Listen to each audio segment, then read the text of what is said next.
Hello friends, welcome to today சமையல். இன்னைக்கு நம்ம டுடே சமையல சுவையான பருப்பு பொடி எப்படி செய்யலாம்னு தான் பார்க்க போறோம். இது வந்து சூடான சாதத்தோட நெய் இல்லைன்னா நல்லெண்ணெய் விட்டு சாப்பிடும்போது ரொம்ப ரொம்ப அருமையா இருக்கும். நம்ம ஏதாவது ஹோட்டலுக்கு போனோம் அப்படின்னா முன்னாடி இந்த பருப்பு பொடியும் நெய்யும் தான் சேர்த்து வைப்பாங்க. அதை நம்ம உடனே அதை தான் போட்டு சாப்பிடுவோம். அந்த அளவுக்கு வந்து சுவையா இருக்கும். அது மட்டும் இல்லாம பாத்தீங்கன்னா நம்முடைய பசங்களோ இல்லைன்னா உறவினர்களோ பாத்தீங்கன்னா வெளிநாடுகள்ல இல்லைன்னா ஹாஸ்டல்ல அந்த மாதிரி தங்கியிருப்பாங்க. அவங்க வந்து நம்முடைய சாப்பாடை வந்து ரொம்பவே வந்து மிஸ் பண்ணுவாங்க.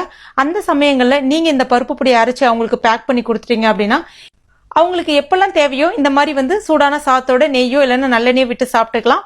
இது வந்து பாத்தீங்கன்னா அந்த அளவுக்கு சுவையா இருக்கும். அதே சமயத்துல நம்முடைய சாப்பாடை மிஸ் பண்ணாத மாதிரி அவங்களுக்கு ஒரு ஃபீலும் இருக்கும். இந்த பவுடர் வந்து பாத்தீங்கன்னா சரியா 2 மாசத்துல இருந்து 3 மாசம் வரைக்கும் கெட்டு போகாம இருக்கும். அந்த டிப்ஸோட நான் கண்டிப்பா இந்த வீடியோல சொல்லியிருக்கேன். அதனால இந்த வீடியோவை கடைசி வரைக்கும் பாருங்க. இதை இப்ப எப்படி செய்யறது நம்ம பார்க்க ஆரம்பிச்சிடலாம். அதற்கு முதல்ல ஒரு கடாயில 1/2 கப் அளவுக்கு துவரம் பருப்பு எடுத்திருக்கேன். நீங்க வீட்டுல ஏதாவது ஒரு கப் ஒன்று எடுத்துக்கங்க. அந்த கப்புல அதுக்கு அடுத்தடுத்த அளவுகளை வந்து அளந்துக்குங்க, சரியா இருக்கும். அந்த மாதிரி கவனிச்சு பாத்தீங்கன்னா நான் இன்னைக்கு எல்லா பருப்புமே எண்ணெய்லாம் எதுவும் சேர்க்காம வெறும் கடாயில தான் வந்து வறுக்கிறேன்.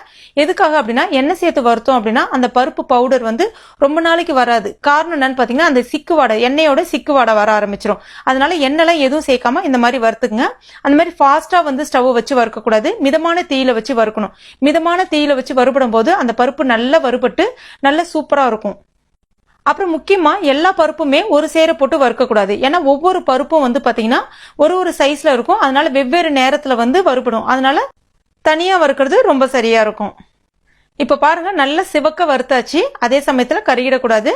நல்லா சிவந்துருச்சு. இதை எடுத்துடலாம். அடுத்ததான் 1/2 கப் அளவுக்கு கடலைப்பருப்பு சேர்த்துக்கலாம். அதுவும் மிதமான தீயில வச்சுட்டு வறுக்க ஆரம்பிச்சிடலாம். கொஞ்சம் நிறம் மாறிடுச்சு. இப்ப இதையும் நம்ம எடுத்து எட்ட வச்சிடலாம்.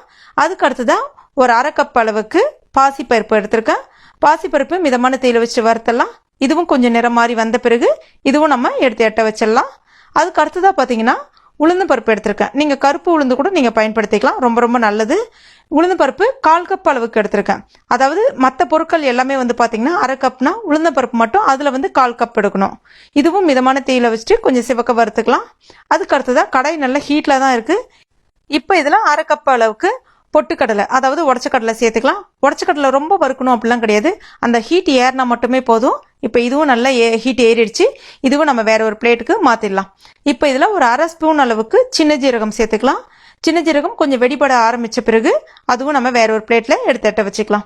அடுத்ததா ஒரு 12 இருந்து ஒரு 15 வரமிளகா எடுத்துக்கலாம். வரமிளகா வறுக்கும் போது எண்ணெய்லாம் எதுவும் சேர்க்காதீங்க. மிதமான தீயிலே வச்சுட்டு வருங்க. அந்த மிளகா கொஞ்சம் நல்லா உப்பி வரும், கொஞ்சம் நிறம் மாறி வரும். இப்ப இந்த ஸ்டேஜ்ல இதுவும் எடுத்து நம்ம எட்ட வச்சுக்கலாம். அடுத்ததா கொஞ்சமா கருவேப்பிலை இலைகள் சேர்த்துக்கலாம். ஒரு 20-25 கருவேப்பிலை இலைகள் சேர்த்துக்கலாம்.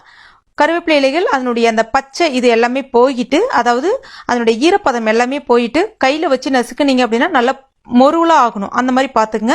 இப்ப அந்த மாதிரி ஆயிடுச்சு. இதுவும் நம்ம எடுத்து எட்ட வச்சிடலாம். அதுக்கு அடுத்ததான் ஒரு 1/4 ஸ்பூனுக்கு குறைவாகவே சும்மா ஜஸ்ட் கொஞ்சமா நெய் சேர்த்துக்குங்க.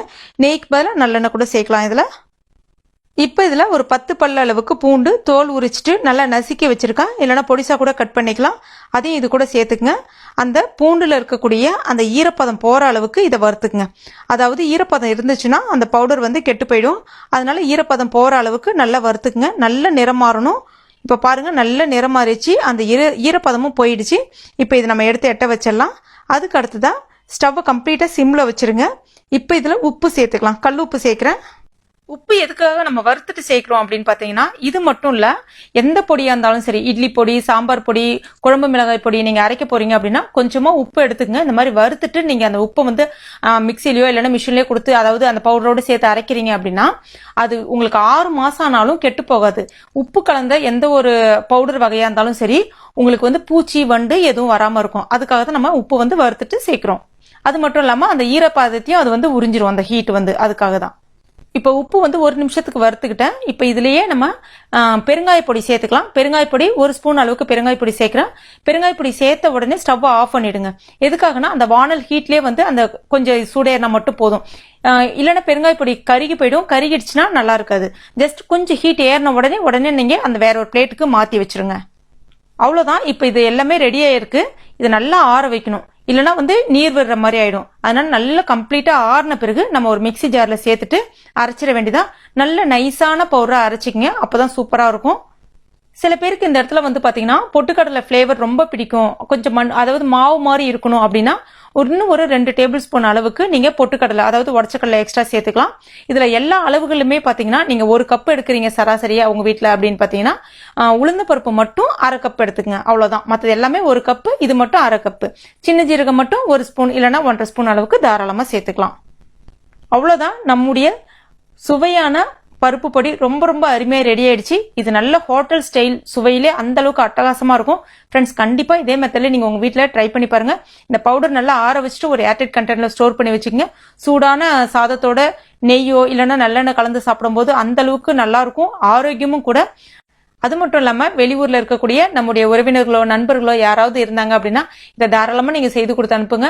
அந்த அளவுக்கு ஆரோக்கியமும் கூட, அந்த அளவுக்கு அவங்க ரொம்ப அன்போட வாங்கி சாப்பிடுவாங்க, சந்தோஷமா இருப்பாங்க. ஃப்ரெண்ட்ஸ், கண்டிப்பா நீங்க உங்க வீட்டுல ட்ரை பண்ணிட்டு மறக்காம எனக்கு கமெண்ட் பண்ணுங்க. இந்த வீடியோ உங்களுக்கு பிடிச்சிருக்கும் நம்புறேன். பிடிச்சிருந்துச்சுன்னா லைக் பண்ணுங்க, ஷேர் பண்ணுங்க. மேலும் இது போன்ற டேஸ்டி ரெசிபிகளுக்கு நம்ம டுடே சமையல் இது வரைக்கும் நீங்க சப்ஸ்கிரைப் பண்ணாத நம்பலாம் இருந்தீங்கன்னா உடனே சப்ஸ்கிரைப் பண்ணீங்க. கூடவே மறக்காம அந்த பெல் நோட்டிபிகேஷன் சிம்பிளையும் பிரஸ் பண்ணீங்க. தேங்க்யூ.